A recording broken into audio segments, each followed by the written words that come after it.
Welcome, friends, people for peace, pods of consciousness, planetary citizens, wherever you happen to be today, listening to Glocal news in Social Artistry, where we get to talk to folks who are building a more humane world from the inside out. I'm your host, Dick Dalton, and my guest today is Jean Shinoda Bolen, coming to us via Zoom from Marin County, California. Hi, Jean. Are you there? Hi, yes, I am. Wonderful, wonderful. Well, I didn't know what a treasure you were to the world until I started just Googling you and looking at Wikipedia and whatever else. And my goodness, I think I've been missing you in my life. I've been around quite a long time. Well, bless your heart. And you've been doing wonderful things for people are actually around the world. You have quite a following. But I wanted to start by saying Zoom gives us this interesting addition of having goddesses and gods in our lap as we get to talk from home. I was visited here a minute ago by Sophia, our little resident goddess cat. Oh, nifty. Goddess of wisdom. Yes, and I was on a page looking at things that you've been a part of, and I just, after Sophia appeared here, I saw that you were giving a presentation and they had Spirit of Sophia was going to be present. So I thought synchronicity was at work again.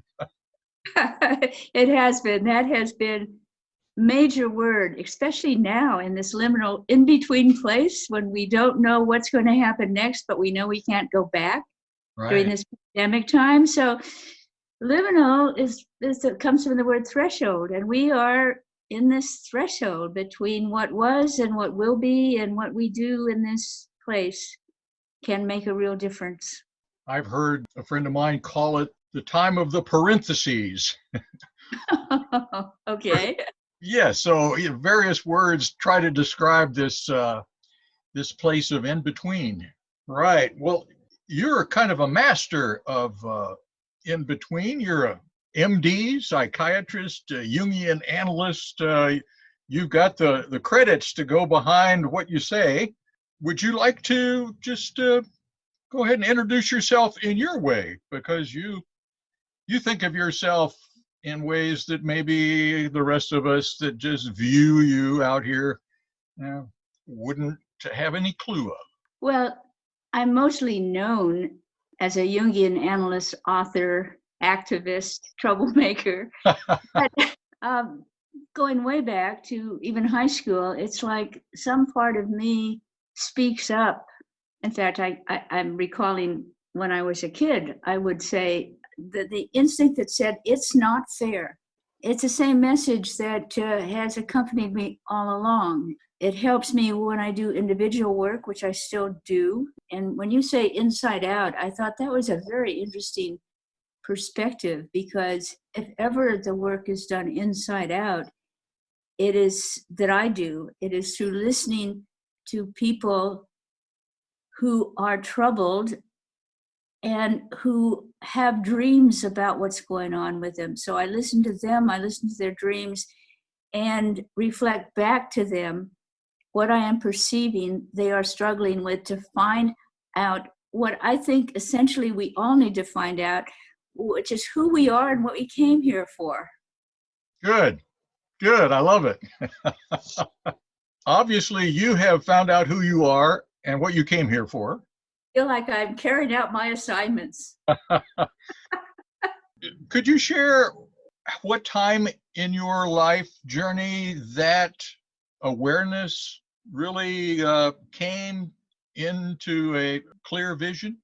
Well, actually, I think I need to start with having been, I was in kindergarten when Pearl Harbor was bombed, and my ethnicity is Japanese American. Mm-hmm. And I was on the West Coast in Los Angeles, And I had a doctor mother and a businessman father. And my father was the activist who worked on, first of all, trying to protest the evacuation from the West Coast of all people of Japanese ethnicity were to be put in concentration camps.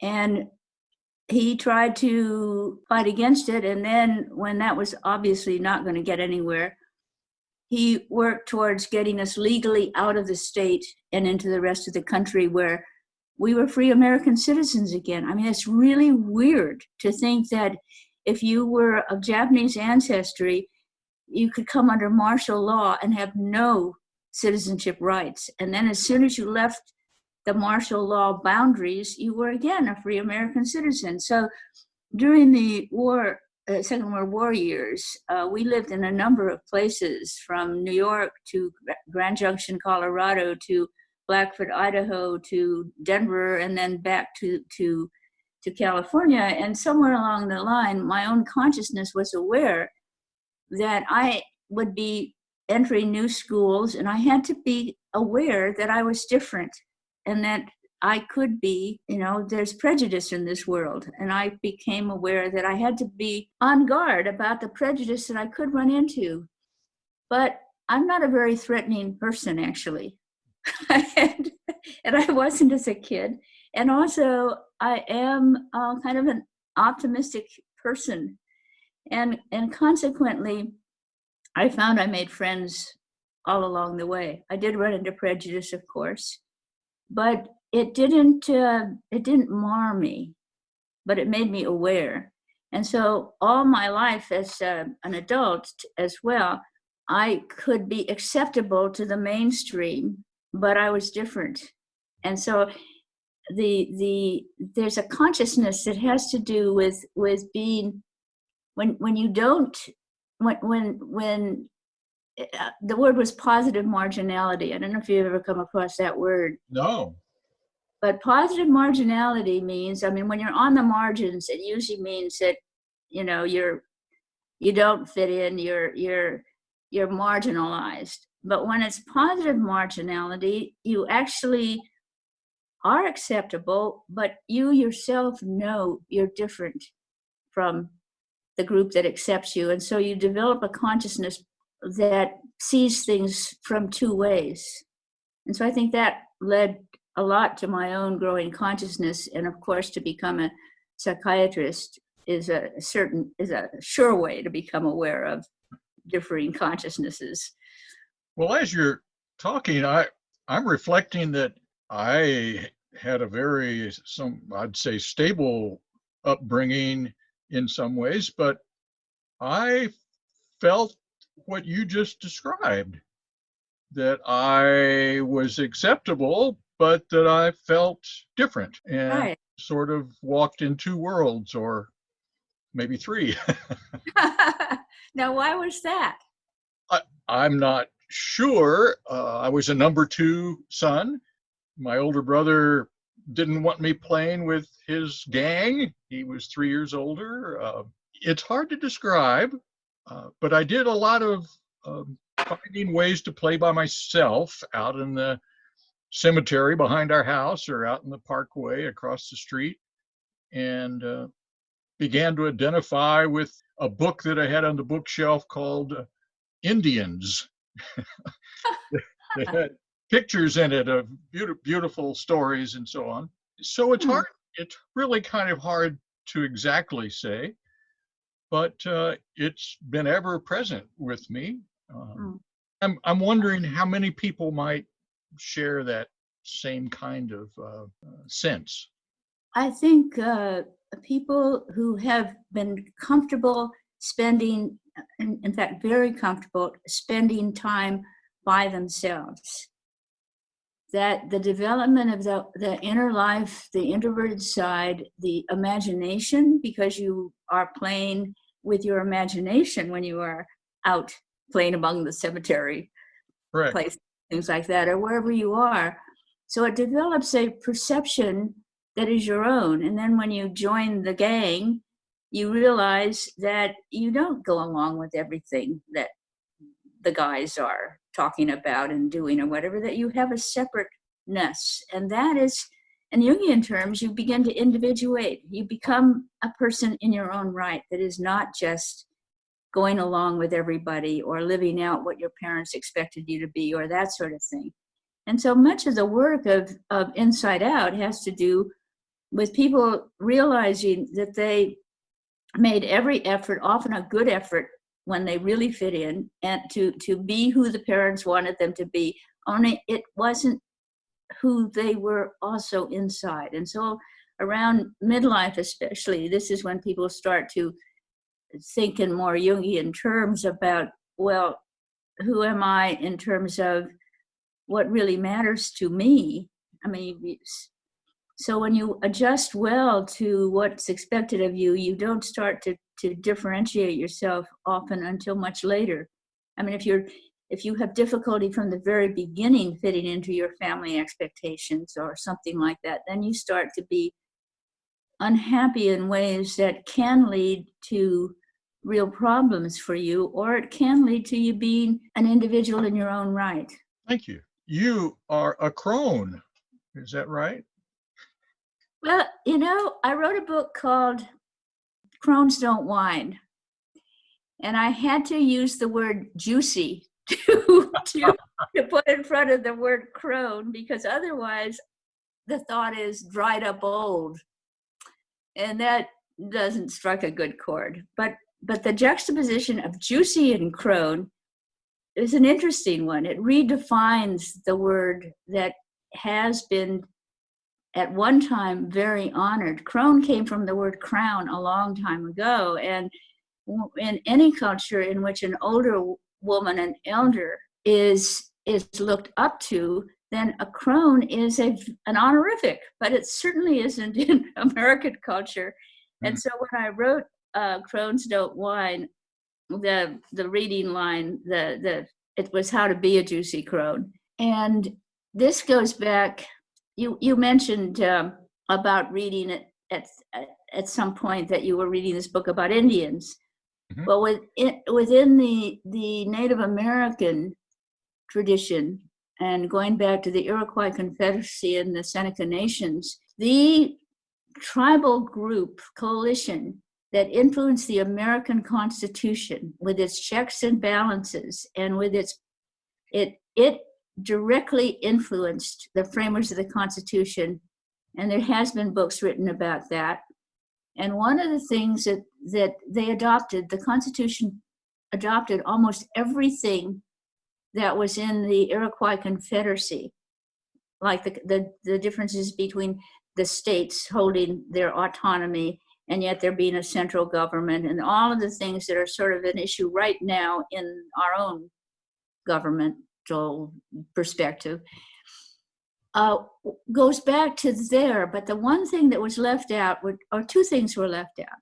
One was that there was the Council of Wise Women Elders, or crones, that were elected, and they were to set the priorities for the tribes, because they were by then grandmothers. They knew the men who were the leaders when they were younger, and they nominated, by the way, the Council of Men, who would carry out and do the what governments, they were really in charge of the governance. Mm-hmm. Now, what if wise women elders could decide who were our Congress people, who were, we would have different people running our government. So I appreciated that. The other thing that was different way back when, which wasn't so long ago historically, is that men and women were treated equally in terms of rights and in the indigenous world.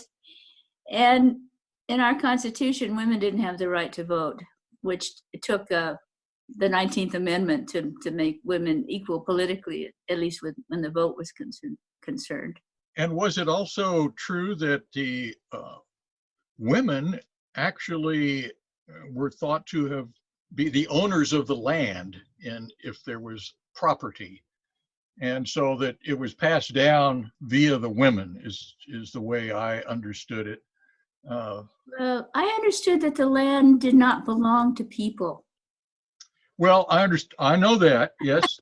I know that, but I'll have to go back and review Manual of a Peacemaker, which is one of those. Oh, I remember that from, well, a long time ago when I read it. Yeah, Yes. and in Jean Houston's mystery schools, there would be occasions that she would focus on that Oh, particular story, and but that's been a few years, so I'll go review. but to like the idea that there's an equal polarity and an equality between Mother Earth and Father Sky, Hmm. so that it was in balance. Now we are going through a pandemic now. I truly feel sheltered in place because I can look out at trees and it's a much more introverted world. But for many people, the word lockdown feels like they are locked into small places with people and that they may have tensions with and all that. And so we are all struggling one way or another with this new experience of shelter in place. And it's in this kind of place that we can find and listen to. We can actually spend time with our dreams, for example, Yes. and maybe get a connection with our deeper selves. I know that some people are taking advantage of that. I think there needs to be some kind of sensibility already for that type of going inward to realize that this could be an opportunity to do that. Well, it's happening in lots of different ways. That is happening if you can actually have time alone, Mhm. and not everybody can while being sheltered in place.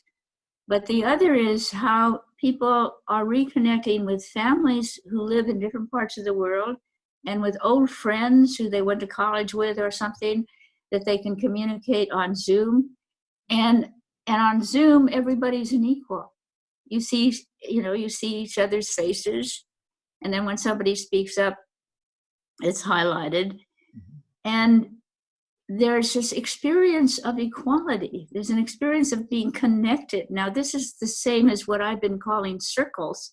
And one of my major activism is to see how circles can change the world, because you move from egalitarian circle instead of power from the top telling everybody below what they're supposed to do.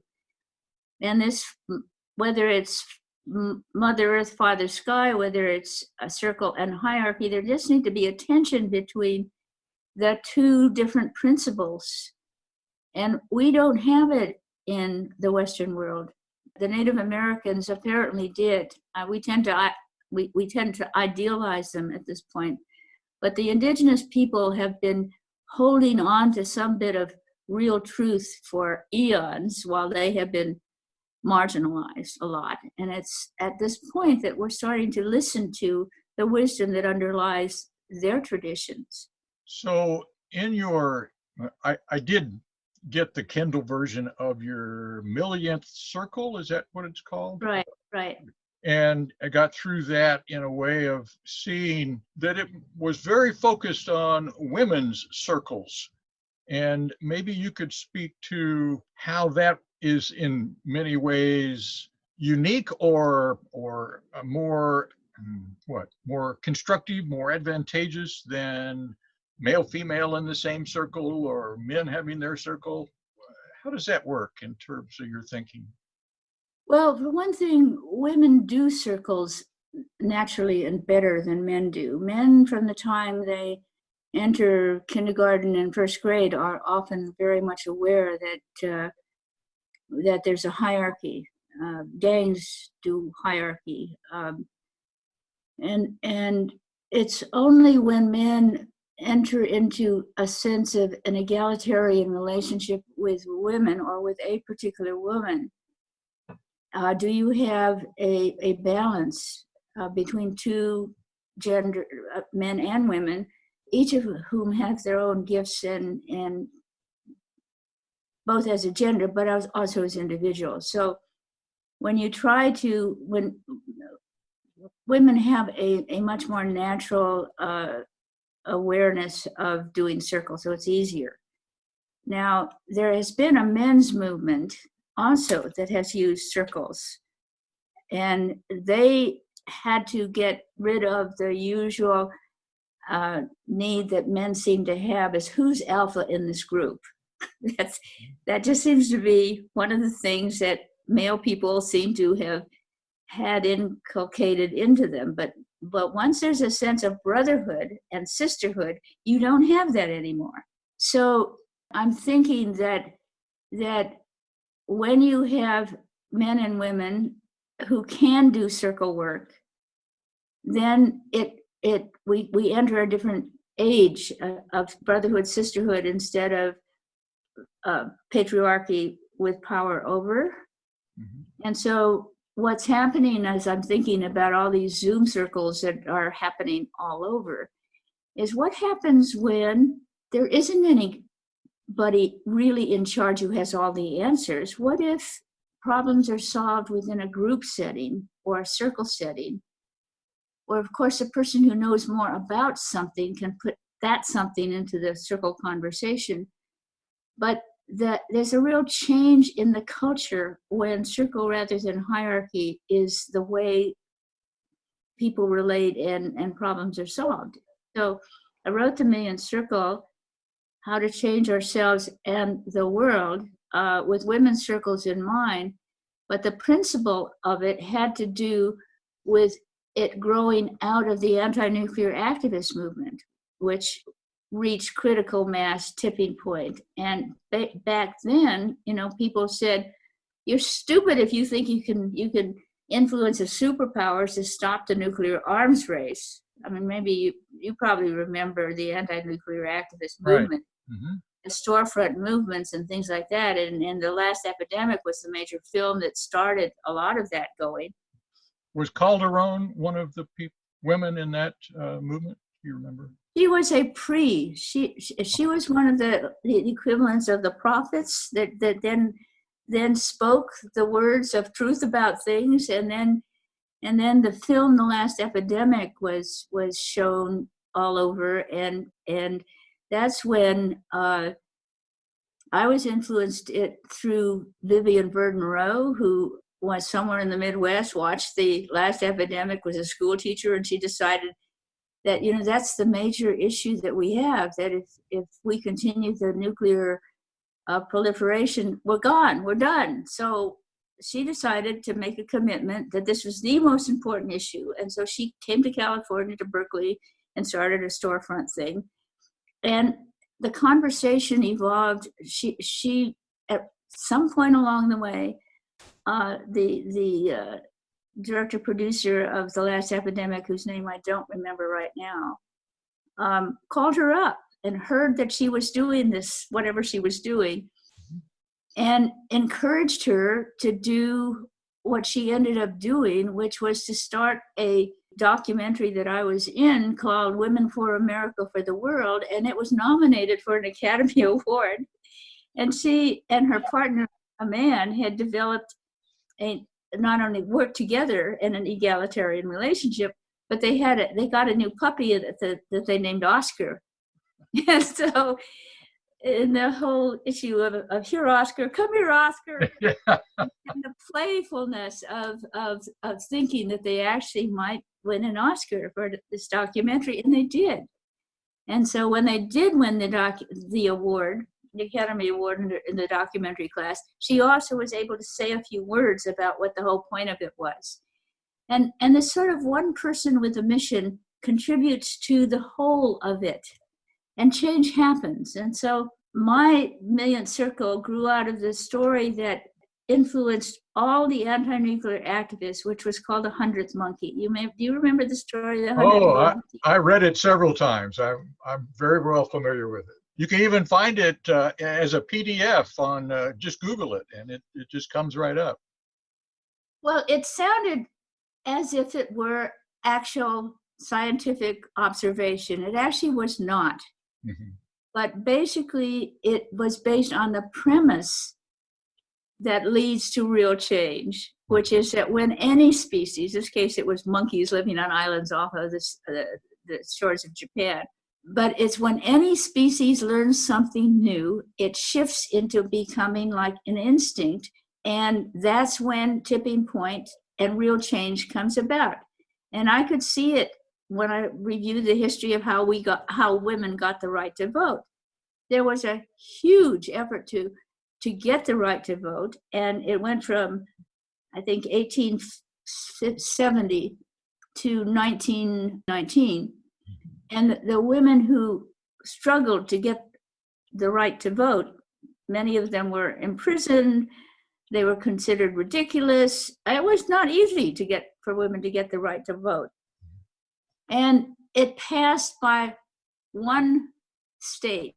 I mean, if you're going to have a constitutional amendment, you have to get states to get behind it. And the last state to do that was decided by one vote.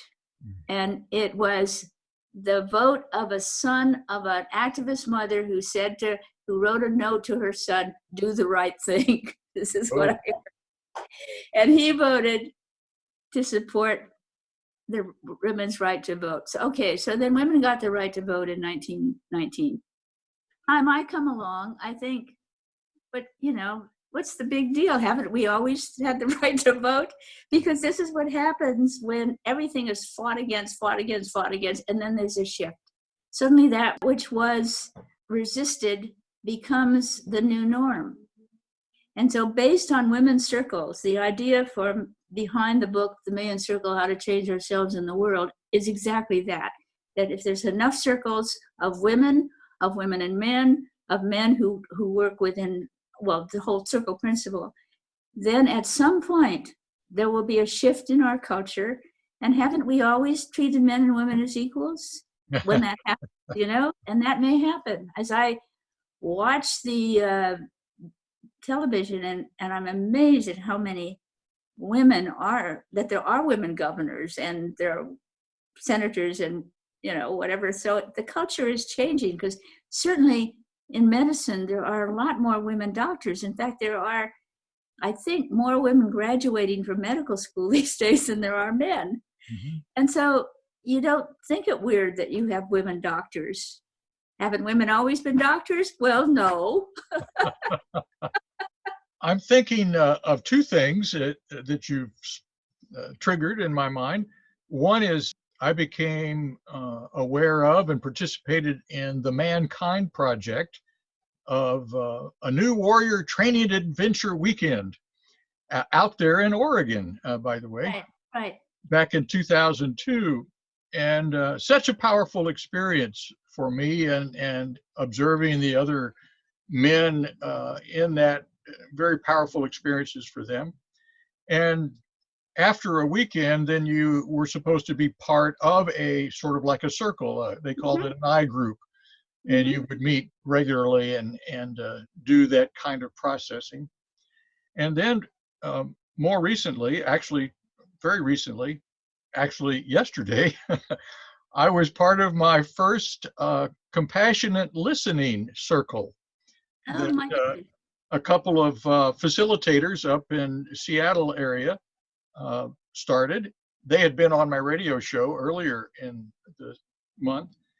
And so compassionate listening circles have been a male-female training and joining. So those two things come to mind in support of what you're talking about in terms of circles. That goes way back as well. Now, I'm trying to remember who was the author of the book that led to the formation of men's circles, men's groups. Robert Bly? Yes, Robert Bly. Mm-hmm. And they are, I believe, are continuing to operate. Oh, yes. Mm-hmm. I remember somewhere around the 20th anniversary of them, I actually was invited to participate and speak to that group. That was a while back. But there has been a gradual and stronger potential of there being men considering each other as brothers and talking about their own vulnerabilities, which women do naturally. In fact, there's a whole different culture that women begin to trust each other when they share their vulnerabilities. Men are trained not to personally share their vulnerabilities because they're taken advantage of. They can talk to women, their particular close women, friends or partners, but to talk about vulnerabilities within a male group is to get turned upon. That was the old culture. I think things are shifting, but the basic culture is that, there's a contempt for men who express feelings among so many men's sorts of cultures. Mhm. And I remember back in the day when I was a resident in psychiatry, and I had, as one rotation, to go out to San Quentin with other residents. And we worked with the men who were about to, within a year of being discharged from prison. So they lived outside of the prison walls. And there were groups then to discuss what they were anticipating and all. And under that auspices, I learned that even a very young female resident made all the difference, because if a woman were present, the men could talk about their concerns about how they were going to be, how the women that they would be rejoining, how they would be treated. They talked about their heart issues, which they never would if there were only men, including a male resident. But just being a female resident, and then I learned from my mentor, who had started the whole process there, that was the issue. That only when a woman was present could men, in this prison setting anyway, talk about their concerns. So I've been learning over time about the value of circle or groups, and I see it as a way in which people can make changes and really grow and share and affirm each other and have their back. If you were going to start something, speak up to your spouse, speak to your boss, try something new, and you're anxious about it. If you have a circle behind you who you've discussed it with and who know the process that you're about to encounter and know the fears you have, if you can have that kind of support, you can start making changes and know that people have your back. And because I also have a strong spiritual dimension in my own life, but also within the Carl Jung's work, there's the archetype of the self, which ego knows something about or ignores. But the ego in relationship to the self, you can call it God or goddess or higher power or all that is, or the great mystery. Human beings have always had a sense there's something about divinity that really does exist. And then it got put into religious pods or something, and that each religion said we're the only one who has a direct access to this. Not so. So back to the indigenous people who have a sense of great mystery. I think that's the best way to say it, that we are part of history right now when we can connect with whatever great mystery is, and the planet and humanity depends upon what we do now. And the coronavirus, amazingly, has altered history momentarily and giving us the opportunity to shift the direction we were going in. I hope there is more and more advantage taken of that in the direction that you're talking. It is an opportunity. I sometimes think that I'm so privileged in my space that I'm in with my wife and our cats, and retired, and I'm not worried about a job, and I'm not worried about food. So I can almost just, this is a great opportunity. But I just think of so many that don't have that, as you've spoken already today, of the folks that just don't have that space to use it in that way. But hey, we're doing the best we can, I suppose, with what we have. Well, when I use the word liminal, meaning threshold, it's like we don't know what comes next. This is a time where if fear and oppression dominates, then this opportunity will be one for dictators and oppressors really to take everything over and run the show, and people will say, great, the decision will be made by the head honcho that we happen to have faith in, and we subordinate our own selves to that sense that the big person, usually male, gets to run the show. And so we are at a point where more of that can happen, or more of the grassroots humanity rising efforts to look after one another and see, I mean, the coronavirus in one way has a potential of,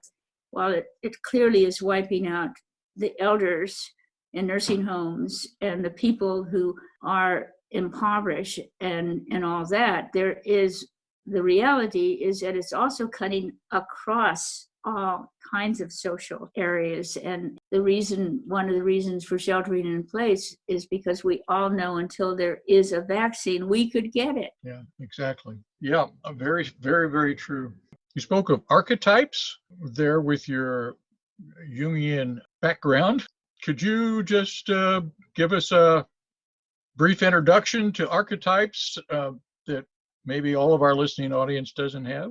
Well, the idea behind archetypes is that we all share something called the collective unconscious. We don't come in with a total blank screen. We come in as everybody would gather. You come in with certain human talents.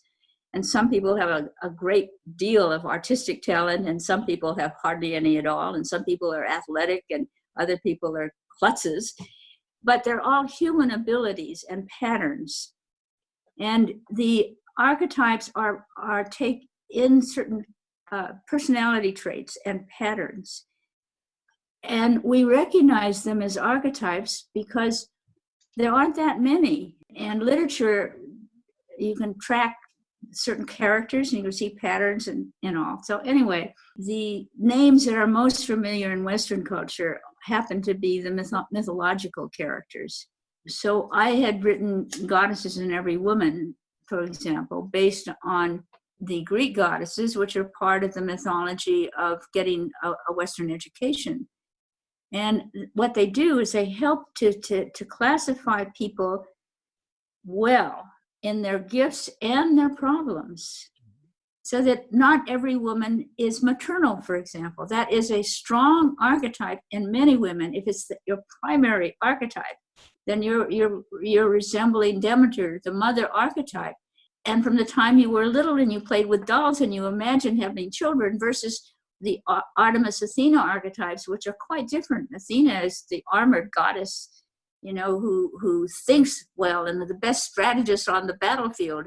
And Artemis is this independent, go into the wilderness archetype that has a natural sense of sisterhood. Athena doesn't have a sense of sisterhood. Artemis does. And when you look at an Artemis woman, which is a personification of the feminist, so therefore I have a strong identity with Artemis. One is that she starts out almost as an archetypal Girl Scout, because she would go to a camp and enjoy the out of doors and be independent. So there's an independence that is part of this archetype. Well, an Artemis who likes to travel the world and learn new things and is curious is very different than a Demeter who wants to be a mother and wants most of all to have children. So these are just a couple of archetypes, but you can see they're very different. Very different. And then I broke them into categories in Goddesses in Every Woman, and I told the stories about the goddesses, and you can identify with them because they are archetypes, there are patterns. But the archetypes, we recognize archetypes because they're built into us, so that whether we're male or female, we know the male and female archetypes. They vary in us. So I also wrote Gods in Every Man, the powerful archetypes in men's lives. And in order to write them, both books, one, I had to get a sense of having a connection. Some I much stronger than others with what that pattern is like, male or female. Find the mythology that really describes them and then hold it up as a mirror to people to find out who they are. But while we identify with one archetype more than others, perhaps, I also say, listen, we're sort of like an internal committee. We have different archetypes. I mean, they don't have to have names. So the inside of us, there could be, well, first of all, there's a parent and what the parent has taught us. And then, but what kind of child were you? And it's a way of finding out who you are that says, if you have an archetype like this one, this is your gift, but this is also the problem you have. And this is useful because mostly in psychiatry, the descriptions are kind of pathological, and and we're not. We have that and we have this. And right now, to get into where we are now, you may remember when there was this huge, we are entering the age of Aquarius. You remember that? The musical and everything. This is the age of Aquarius. Right. Well, the age of Aquarius, there does seem to be demarcations historically when there are shifts in what human beings are doing. And it doesn't happen immediately. So it's a 200-year phase. And when we enter the age of Aquarius, I could also say we are entering an age of brotherhood and sisterhood, that the archetypes that are predominant at this particular time are interesting because it was Artemis who was the firstborn of twins, and Apollo, and she's the goddess of the moon and the archetype of the hunter, and her brother, which makes them equal. But she helped midwife the twin into the world, and that's Apollo, the god of the sun. And he is up in the sky, and she's running around the earth. And, so there's the idea that maybe we are entering an age, a 200-year age, where men and women could predominantly be in the egalitarian mode. Lots of good books are pointing in that direction for the last 40 years, haven't they? Yes. Yeah. Yes. I think Steve Martin might have immortalized that song as he was playing the guy in Central Park that was high in that great comedy of what is it? Only in New York was his phrase. I can't remember the name of the movie, but the age of Aquarius is still with us in terms of being promoted. Excellent. What about, though, us guys that we have people tell us, well, you need to work on your divine feminine more, or, oh, you must have a strong divine feminine in you. Is there sort of this balance, or could be balance within even each individual? Well, this whole sense of divineness or divinity or God, goddess, or whatever, this is the archetype of the self, the large S self in Jungian terms. And it's what we humans have worshipped in one way or another since in the period of the cavemen. There were rituals. There seemed to be rituals and paintings on the wall that had meanings. We are the one species that comes in with a sense of spiritual religion, this whole idea of divine this or divine that. We seem to have a natural, again, this is archetypal, it's part of who we are. The idea that there is divinity in us, that we have a soul. As soon as you have a sense of soulfulness and soulness, you know that there's a part of you that fits under the category of connection with divinity. Maybe that there's something in us, the soul, that is immortal in some kind of way, much as archetypes are. Now, how much personal it is, and whether we live through many incarnations or whether this is our one incarnation, we don't know. But what we do know that there is an affinity in us for ritual and worship and prayer and a kind of deep reverence for a lot of things. And when you have a sense of deep reverence, you feel connected to a much bigger landscape that is spiritual and soulful, to which we each can contribute to. And what I would like to ask is that 2 days ago, I sent out my occasional e-newsletter, and it can be found, and it's called Love in Action, on my website, jeanbolen.com. And it was because I was moved by this poem, and then went to look for and found 2 videotapes in which the poem was read. And you saw empty streets. The first one, first of all, the poem comes from the COVID response team from Belfast, Ireland. Mm. And the images on the video that follows the actual poem on my last email newsletter was this wonderful male voice with an Irish brogue showing us the empty streets of Belfast, showing us, and in the end it says, when you go out and see the empty streets, the empty stadiums, the empty train platforms, don't say to yourself, it looks like the end of the world. What you are seeing is love in action. What you are seeing in that negative space is how much we do care for each other, for our grandparents, our parents, our brothers and sisters, for people we will never meet. People will lose their jobs over this. Some will lose their businesses, and some will lose their lives. All the more reason to take a moment when you're out on your walk or on your way to the store or just watching the news to look into the emptiness and marvel at all of that love. Let it fill you and sustain you. It isn't the end of the world. It is the most remarkable act of global solidarity we may ever witness. Now that poem, and then listening to other people read it, seeing pictures of Belfast, and then the second YouTube shows San Francisco and Oakland, where I am, empty. And and every time I read it and see those again, it touches me at a soul level. And that's what I hope will happen during this terrible time of pandemic, that is also the potential time in which we may, as humanity, make a difference. Now, I remember when the astronauts went out in space, and that was supposed to be the big deal, the whole technological business about going out in outer space. But what came back was the picture of our planet, the Earth, our mother, the Earth, from outer space. And she was beautiful.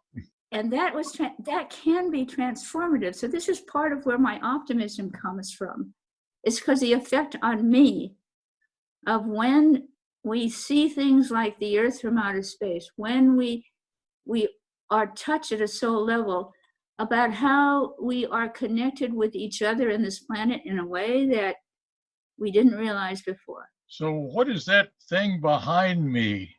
Oh, you just brought it. Is it your planet? Did you put in a picture of the Earth from outer space? That's the Earth flag. And it's been sort of my, I've been its sidekick since about 2002. So I would always post one in my college classroom. I've done a peace vigil down at our post office once a week for about 17 years now with my Earth flag. And so I really resonate with you bringing that up. Thank you. Oh, well, thank you, because you're reminding me of, this is there's something that moves people. And I think I would imagine that the people who listen to this program, especially those who listen to it regularly, know exactly what we're talking about. However, I also think that things go out and land in people's psyches because they synchronistically were receptive to it. And so I think that's I call it sort of the dandelion phenomena, that you blow out the dandelion and most of it goes flowing out, who knows where, but every once in a while it lands on a fertile ground. And so this is what I think your program may very well do. Well, that's a sweet picture. So, Jean, you have such a wealth and we have just a few minutes, and people are experiencing this time of the threshold. Mm-hmm. So would you just reflect again on some possible suggestions or ways that people can use this as an opportunity, and make the best use of it as an opportunity? Well, the best use of it can be to connect via Zoom and other platforms with people that you really do care about, that you've been too busy to stay connected with. Mhm. And this may mean also family members that you've been estranged from, but you can draw them all together and connect with one another, and with old friends from various times of your life, to have circles. I think something that is sort of magical that happens in circle, that the image is like it draws the archetypal energies of circle into even the Zoom's connections. And that every time we do something like this, we're contributing to the potential that out of this liminal threshold between what was and what will, that we can help tilt the direction we're going in. And I also think that for those of us who are privileged enough to not be jammed into close quarters, but have time for ourselves, that there's time to listen to your dreams, write them down, feel about them, think about them, go out in nature. And, it's so different going out, watching people go out in nature and talk to each other and not notice or feel what it is about the trees. I'm really saying in my work that the shift that could change the direction we are going into has to do with the feminine in men and women who connect at the level of this interconnectedness, and trees. Because remember, the trees breathe out the trees send out the oxygen we breathe, and the carbon dioxide we breathe out goes into making the trees, the carbon thing. And one of the things that will potentially happen is we could stop climate change if we stop the pollution and we stop cutting down our rainforests and our trees. And I'm obviously optimistically saying that all of us have a role in the body of the humanity. We're each a cell that is connected to everything else. That was a phrase that came to me, and at the end of a book I read in 2001 by L. Robert Keck. Bob Keck wrote Sacred Eyes. And the phrase that came to me, sort of giving me my place in the universe, was, I am a cell in the body of the universe, nudging it with love toward evolution and not destruction. I love it. Well, it's been a meaningful guide for me since that day, sitting out on the deck and having that clarity. Mm-hmm. So, Jean Shinoda Bolen. Right. We find you on jeanbolen.com. Right. And that's JeanBolen.com. Right. And if you look up newsletter, you can read the poem and see the 2 videos. Right. I'm headed there as soon as we get done here. It sounds very inviting. What a wonderful time to spend with you and to get to know you. I deeply appreciate it, and maybe we'll get to do it again. I don't know. We'll see how the world turns. And how long we stay sheltered in place. Which is our loving action. Loving right. Action. Thank you again, Jean. You're very welcome. Thank you. All the best. And to you, friends, remember, wherever you are, that is your world. Please leave your world cleaner more peaceful, and more loving than you found it, because if it is to be, it is up to us. Take care and talk to you soon. From the COVID response team, Belfast, Northern Ireland.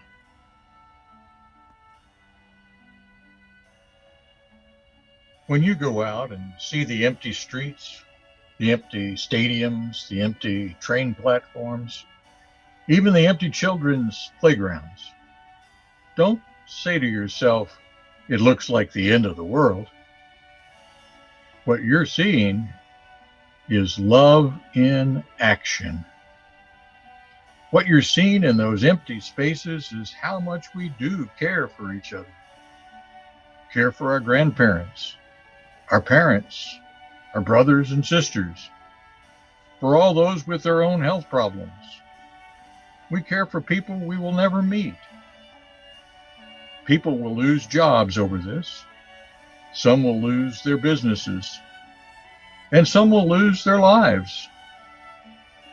This is all the more reason to take a moment when you're out on your walk or on your way to the store or just watching the news to look into the emptiness and marvel at all of that love. Let it fill you and let it sustain you.